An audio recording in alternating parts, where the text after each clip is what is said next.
समाजी तंज़ीम ॻोठ सिंगार फाउंडेशन जे पारां नंढनि कारोबारी माण्हुनि जे आलमी ॾियारे जे मौक़े ते एच.एम. ख्वाजा ऑडिटोरियम हॉल में कॉन्फ्रेंस थी गुज़री। समीर शाहनी जी रिपोर्ट मूजिबि जंहिंमें ज़िले जे मुख़्तलिफ़ इलाक़नि मां कारोबारी माण्हुनि, आबादकारनि ऐं सियासी समाजी शख़्सियतुनि शिरकत कई।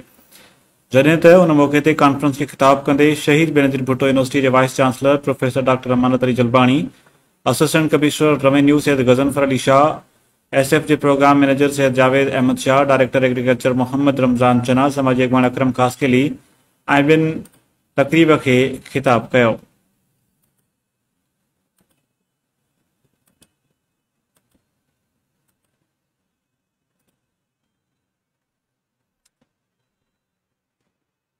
हिननि चयो त अॻु में रियासतूं फलाही हूंदियूं हुयूं, हाणे रियासतूं फलाही कमु नथा करे सघनि। हिननि चयो त हाणे माण्हुनि खे कारोबार तरफ़ अचिणो पवंदो, कारोबारी सोच वधाए पंहिंजा ब्रांड ठाहिणा पवंदा।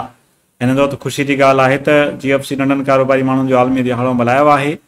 हिननि चयो त असांखे कारोबारी माण्हुनि जी हिमत अफ़ज़ाई करणु घुरिजे, कारोबारी जा मौक़ा वधनि ऐं मुल्क मुआशी तौरु महफ़ूज़ थिए, मज़बूत थिए। जॾहिं त हुन मौक़े ते deputy director social welfare Mohammad Sabir Qureshi, समाजी अॻवान इख़्तियार हुसैन तुनियो, मोहम्मद यासिन तुनियो, हाफ़िज़ ज़ुबैर मगज़ी, मैडम रुक़ैया, मोहसिन अली जलबाणी, यासिन ख़ासकेली, अली अहमद शोबिया ख़ासकेली ऐं ॿियनि कॉन्फ्रेंस खे ख़िताब कयो। जॾहिं त कॉन्फ्रेंस में मुख़्तलिफ़ कारोबारी माण्हुनि ऐं बैंकनि पारां पंहिंजा स्टॉल लॻाया विया।